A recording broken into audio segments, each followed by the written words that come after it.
오늘 우리가 묵상하는 시편 126편과 127편은 크게 두 가지 주제를 가지고 있습니다. 먼저 126편을 살펴보자면 반복되는 이미지들이 있는데요. 첫 번째로는 1절에 꿈꾸는 것 같았다, 현실적이지 않다, 비현실적으로 느껴질 정도의 하나님이 기적을 베푸시는 모습을 그리고 있고요. 2절에는 큰 일을 행하셨다, 3절에는 큰 일을 행하셨다라고 이야기를 하고 있고, 4절에서는 남방 시내라는 표현이 나오는데요. 이스라엘의 남쪽은 항상 메말라 있는 곳이었습니다. 이 와디라고 불리는 그런 특수한 지형들이 있는 곳이었는데요. 이 남쪽 지역은 항상 말라 있는데 겨울이 되어 우기가 시작되면은 어느새 그랬냐는 듯이 눈 감았다 뜨면 갑자기 물로 가득 차 있는 곳이 이 남쪽 지역이었어요. 그래서 항상 말라 있지만 눈 감았다 떴더니 강물이, 샘물이 범람하는 그런 와디 같은 하나님께서 은총을 베풀어 달라라고 하는 표현이 등장하고 있습니다. 이 126편에 나타나는 큰 기도의 메시지, 이 예배에 올라가는 자들의 그 시편이지 않습니까? 예배를 통하여 기대감을 가져야 된다는 거예요. 이 예배 왔다 가는 게 뭐 얼마나 걸리겠습니까? 우리가 오는 시간, 뭐 1시간, 가는 시간, 1시간, 드리는 시간, 뭐 2시간 정도 생각하면 일주일에 4시간 정도의 시간일 수밖에 없는 주일 예배이지만, 그 예배의 지점을 향해 매일매일 말씀을 묵상하고 매일매일 기도의 걸음을 이어가면서 우리가 예배를 사모한다면 주님께서 우리의 예배 가운데 큰 일을 행하실 것을 꿈꿀 수 있다라는 것이죠. 아무 기대 없이 예배에 올라가지 마십시오. 매일마다 기대함을 가지고 큰 일을 행하실, 꿈꾸는 것 같은 일을 행하실, 그리고 눈 감았다 떴더니 없던 샘물이 솟아나는 것 같은 와디의 기적을 맛보게 하시기를 꿈꾸며 우리가 오늘도 예배를 사모하며 올라가는 것이 필요하다라는 거죠. 고대 근동에서는요, 농사를 지을 때 이 씨가 썩지 않습니까? 썩음으로 어떻게 생명이 임할까? 하나의 씨가 썩음으로 수많은 생명이 어떻게 임할 수 있을까? 마치 장례를 치를 때 우리의 아버지와 어머니와 조부모를 이 동굴 속, 이스라엘은 동굴 속에 모셨으니까 이 동굴 속에 심지만 그것이 언젠가 모든 가족의 평화로 기쁨으로 되돌아올 것을 믿으며 그 장례를 치르고 농사를 지었던 것이 고대 근동이었습니다.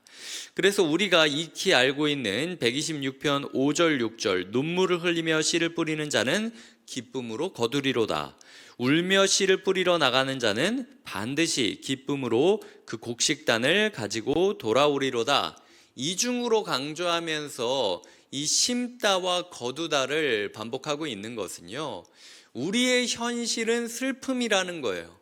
장례식에 참여하는 것처럼, 집에서 장례가 난 것처럼 이 슬픔으로 씨를 심을 수밖에 없는 것, 슬픔으로 오늘을 심을 수밖에 없는 것이 우리의 현실이지만, 그럼에도 불구하고 모든 것을 역전시킬 큰 일을 행하실 하나님을 기대하며 예배를 사모하자. 우리의 마음 가운데 예배의 사모함을 가지며 오늘이라는 죽음의 상황을 끊임없이 견디고 마음에 소망을 심어갈 수 있느냐, 복음을 심어갈 수 있느냐, 이것이 첫 번째 우리의 기도의 주제이고요. 두 번째로는 그렇다면 큰일이 필요한 데가 어디 있느냐라고 이야기를 할 때 우리 집이 큰일이 필요하다, 큰 기적이 없으면 이제 돌아가기 힘든 상황이 됐다 라고 인정하면서 가족의 회복을 꿈꾸는 예배자의 기도가 127편입니다. 1절과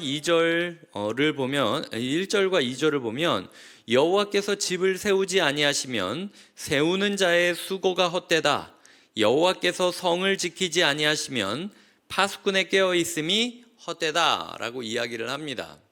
지금 우리도 인테리어를 준비하고 주일날에도 업자를 만나서 거의 한 2시간 정도 이야기를 나누고, 그리고 어제 또 이제 수정을 하고 그리고 견적서를 이제 기다리고 있는 중입니다. 이번 주에는 이제 계약을 하고 스타트를 하려고 준비하고 있는 중이긴 한데, 이 인테리어 계약을 준비하면서 제 마음 가운데 있는 기준점들 중에 하나는요, 얼마나 실력이 있느냐예요. 그래서 포트폴리오라고 하죠.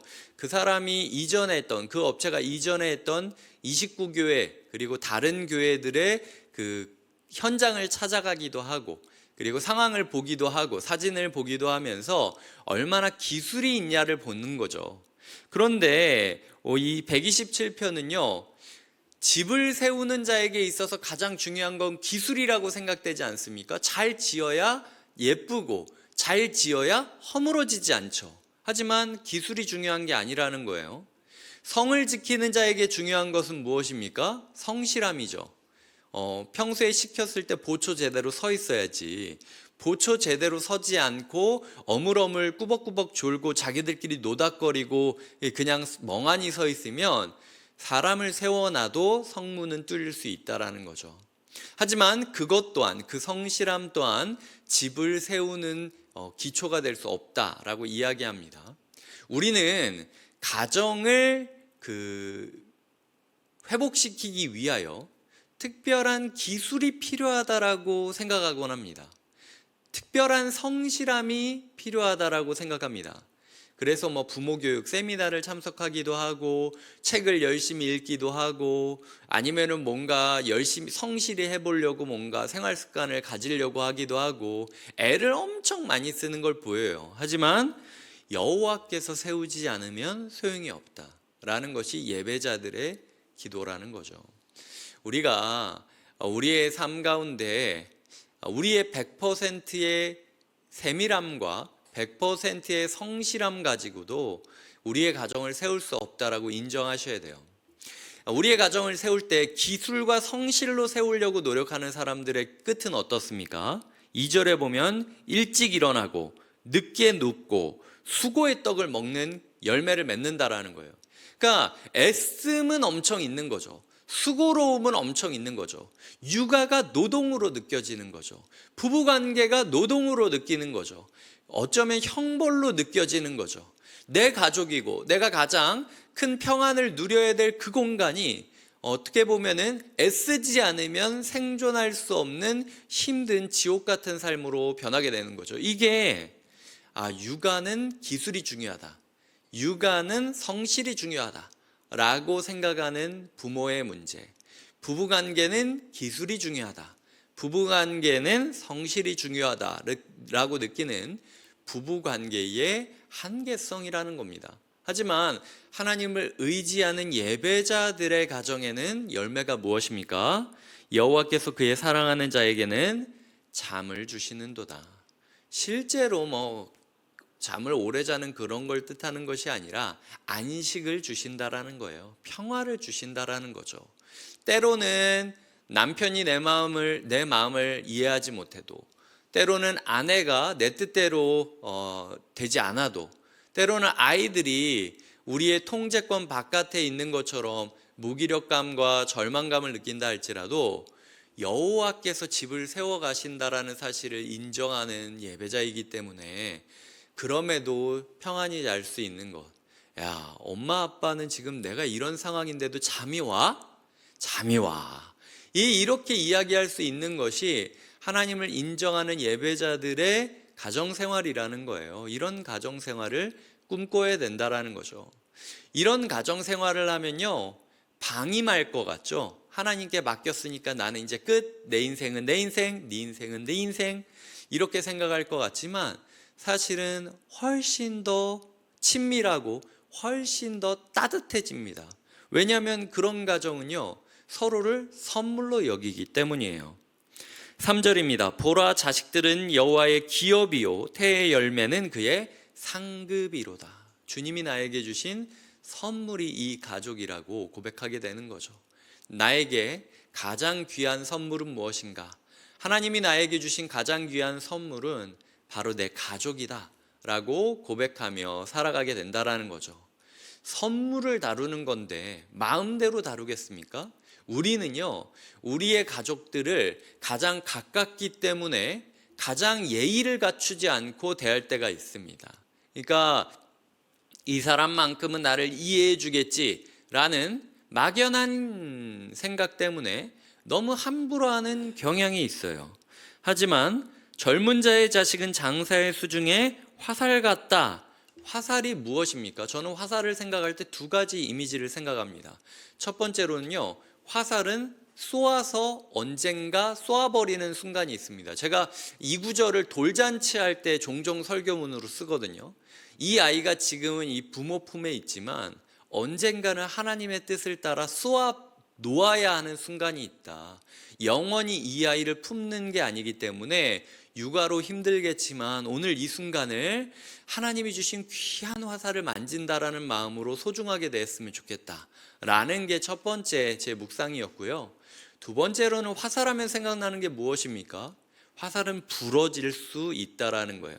화살은 잘못 다루면 그 뒤에 기태, 이 새의 그 털로 만들어진 기태를 손상시킬 수 있는데, 아시다시피 활을 이렇게 딱 쐈을 때 기태가 어긋나 있으면요, 이걸 놓았을 때 자기 0점이 잡히지 않고 자기 마음대로 날아갑니다.